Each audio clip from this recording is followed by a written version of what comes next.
Hey guys, what's up? Kirby Smith. I'm with Lightspeed Construction here today to give you a quick explainer of a repair that was done by others, and the customers asked me as we were roofing to bring this up. I've got some before pictures of this particular area.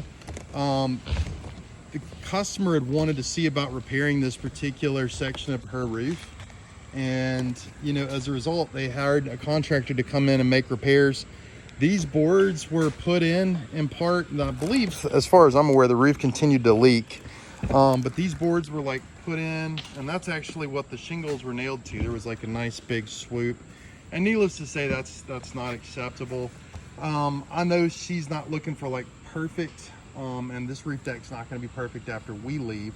But to try and nail shingles over the top of that that's a little bit of a long shot for it to work.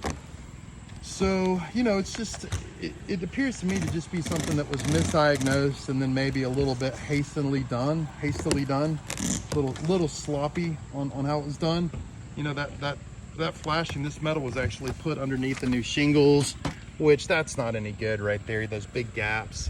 And then to leave this old section of roof that was loosely nailed. So the job was kind of hastily done. I think the roofer knew that they had just misdiagnosed, and maybe should have gone ahead and recommended a roof replacement, because that's definitely what this customer needed. But anyways, guys, my name's Kirby Smith. I'm with Lightspeed Construction. Just wanted to detail out for you guys and let y'all take a look, and I'll certainly include the before pictures here as well. Take it easy.